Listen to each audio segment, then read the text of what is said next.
Wala nang maraming paligoy-ligoy pa, diretso sa punto na. Maiksi lang ang komentaryo, pero diretso sa punto. Maraming kuro-kuro, may tiwali, may totoo. Dito, sa puntong diretso tayo. Punto diretso. Bakit ba biglang-bigla kasi wala tayong narinig. Alam naman natin na yung articles of impeachment, final ng House of Representatives sa Senado, February 5. Tapos ang alam ko, nag-file sila Attorney Torion sa kayong camp ni Sara ng petition na to, parang February 19 eh. Pero from February 19, March, April, wala tayong narinig, wala tayong na-monitor tungkol dito sa galing sa Supreme Court galing sa Supreme Court. Tapos biglang-bigla nitong linggong ito, itong mga week na ito or itong last 2 weeks, sunod-sunod yung order ng Korte Suprema. July 8 yata yon nag-order na sagutin ito ng Kamara. Ito yung mga question. Sagutin ito ng Senado. And then 10 days lang ang binigay. So nasagot na na-comply naman ng House. Pagkatapos nun, kaagad-agad may decision na ngayong kahapon. Bakit ganun kabilis na? Una ay parang yung sabi ng mga iba, parang bahagi ito ng isang plano. Sabi nila, dahil nagsimula ito dun sa forthwith, dun sa pag-delay nung Senado na i-convene yung sarili nila as an impeachment court. Dahil pag kinonvene nila yung sarili nila, immediately pagkaakyat sa kanila nung impeachment, baka naging moot and academic na itong decision ng Supreme Court dahil ongoing na yung trial no? At saka baka mismo yung Supreme Court hindi na gumawa ng desisyon kung maagang nagsimula yung impeachment. Kaya nung nakita natin na delay na mahigit 4 na buwan, tapos after 4 months, dinelay pa rin ng 1 linggo. Dinelay pa rin, no? Hindi pala kontento doon sa mahigit 4 na buwan. Dinelay pa ng 1 linggo hanggang sa last session day ng Senado. Tapos, nung napilitan silang mag-convene dahil kay Senator Risa at kay Senator Coco, sinubukan naman nilang i-dismiss at nag-compromise sila doon sa pag-remand. Kaya kung titignan mo ito mga pangyayari, attorney, parang hindi mo maiwasang mag-isip na ito ba ay bahagi ng isang plano? Dahil parang hinihintay yung Supreme Court na makahabol. No? Kaya delay sila ng delay. Tapos, yung Supreme Court naman, bago mag-convene yung 20th Congress sa SONA sa Lunes, ay hinabol naman ng Biyernes. Hinabol naman ng Biyernes yung desisyon. Sabi mo nga, napakabilis naman. Sabi nga ni mismong former Chief Justice Panganiban, parang ang bilis. Parang ang bilis. Dahil sumagot yung Kongreso dun sa order ng Supreme Court noong July 18. July 18. 10 days kasi, 10 days. Ipagpalagay ng nakuha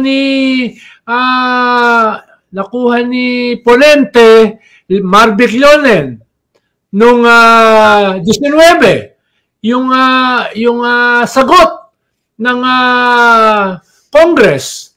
Tapos nagsimula siyang magsulat nung 20. Tapos nung 22 walang pasok dahil sa bagyo. At hanggang kahapon walang pasok ang mga government offices, including the Supreme Court. Naisulat niya yung 97 pages. Naisulat niya yung 97 pages in less than a week. Naikalat niya sa other Supreme Court justices na pag-usapan nila, no? Ng mga Supreme Court justices ng ganun kabilis. Medyo parang kuha naman sila. Sobrang bilis nung kanilang pagkakasulat, pagkakadistribute, at pagkakatalakay. No? Medyo, sabi nga nung isang dating justice ng Supreme Court, medyo hindi namin kayang gawin yung ganong kabilis. No? Na magsulat, ikalat, at pag-usapan. Mukhang hinahabol talaga yung SONA. Wala naman ako naisip pahiwatig, attorney. Pero kung natuloy kasi, kung wala kasing desisyon ng Supreme Court at mangyari yung SONA sa Lunes at mag-convene yung 20th Congress, then the Senate has to decide whether to dismiss or not. Kahit wala sa ating konstitusyon yung dismissal, dahil yung mga Duterte nagtutulak ng dismissal, then they have to decide kung i-dismiss o hindi yung impeachment. Malalagay sila sa damn if you do, damn if you don't situation. Kaya alam mo, attorney, napag-usapan natin ito nung ating previous episode. Itong ganitong klaseng senaryo. Kaya in a way, hindi ako masyadong nasorpresa. Nasorpresa ako dun sa tindi ng pagkakasulat. Pati yung Article 11 ng ating konstitusyon about impeachment, binago ng Supreme Court. Nagulat ako ron. Mismo yung rules of impeachment na only Congress ang may karapatan na magbago ay binago. Ang hirap ngayon mag-impeach dahil dyan sa kanilang ginawang pagbabago. Doon ako nagulat. Hindi lang yung bilis ng pagkakagawa ng desisyon, kung hindi yung laman ng desisyon. Ang tindi, attorney. Mukhang na-internalize nila yung pagiging the gods of Padre Faura, na walang ibang mas mataas sa kanila, kundi sila lang. Kaya lahat ay pwede nilang gawin. Kahit baguhin yung konstitusyon na ang trabaho lamang nila ay i-interpret, hindi para baguhin. Actually, ang term sa ganyan, Nald, kapag parang sila na yung gumagawa ng batas, judicial legislation. Ano yon? Hindi pwede yon. Hindi pwede yon kasi ang legislative power ay nasa Congress, wala sa judiciary. Pero sabi nila, attorney, even the errors of the Supreme Court becomes law. Even their errors, even their mistakes, because they are the highest court. Pero ganito, bakit hindi ganito na lang yung sana na yung nangyari? Una, hinayaan lang ng Korte Suprema na gumulong yung impeachment. Tapos ang gagawin ng Senate, yung original na plano nila Cheese at sa kanila Marcoleta, nila Aimee, na pag-uusapan yung answer ad cutilam, yun na ginawa ng defense. Ang mga issues doon ay jurisdiction at saka mga procedural din. Tapos didesisyonan ng Senado, sasang-ayunan yung mga arguments ng defense. Dismissed. So ibig sabihin, i-dismiss na ng Senado. Then after nyan, yung House of Representatives, yung mga prosecutors, magpa-file ng petition sa Korte Suprema para questionin yon, yung constitutionality ng pagkaka-dismiss. Pagkatapos niyan, ang Supreme Court magde-decide. Pero sa desisyon ng Supreme Court, sasang-ayunan yung ginawa ng Senate na pag-dismiss. Yun yung yan yung isang senaryong nakikita. Pero ang nangyari ngayon, hindi . Bakit? Ilan ba, attorney, do sa 13 na nag-decision dito na i-dismiss ang impeachment? Ilan ba dyan ang Duterte appointees? 12 yata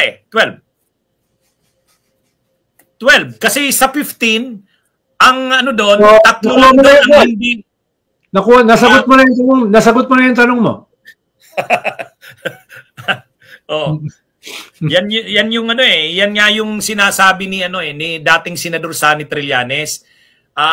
Pag-isipan natin yan kasi 12 out of 15 na member ng Supreme Court, mga justices ng Supreme Court ang appointed ni Duterte.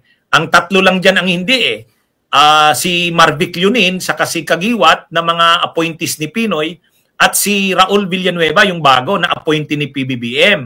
The rest, yung 12 sa 15 ay mga mga appointees ni Duterte. Yun yung medyo diyan . Kaya Sabi nga ni ni former Supreme Court Justice Carpio, wala namang nilabag do sa 1-year ban. Dahil ang pinagbatayan niyan, yung previous jurisprudence. Mismo na dumaan sa Supreme Court. Diba? Yung Francisco ruling. Diba? Ibig sabihin, kung katulad ng naging desisyon ng Supreme Court kahapon, kung nais niyong baguhin yung mga rules na yan, long-established rules sa impeachment, at the very least, it should be sa hinaharap, sa susunod na impeachment. Hindi doon sa kasalukuyang na-file na. Dahil ang mag-govern dito sa na-file na ay yung kasalukuyang rules. No? Yung kasalukuyang jurisprudence. No? Yun yung sinasabi ni Justice Carpio. Yun din ang sinasabi ni former Supreme Court Justice Ascuna. Bakit gagamitin yung propose nyo na pagbabago dito sa kasalukuyang impeachment rules? No? Bakit dapat prospective ang application? Dapat prospective, di ba? Bakit ito yung, malinaw naman yun sa lahat ng abogado, di ba?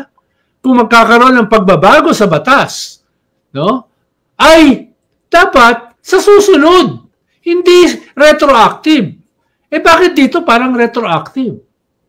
No? Hindi lang yan, mga justices of the Supreme Court. Yung ponente pa naman ay dating bar top notcher. No? Ano bang gusto nilang palabasin? No? Gusto ba nilang tuluyan mawala ang tiwala ng tao sa ating mga institusyon? Mahina na nga itong mga institusyon natin. Tatanggalin mo pa yung tiwala ng mga tao? Saan tayo pupulutin yan? No?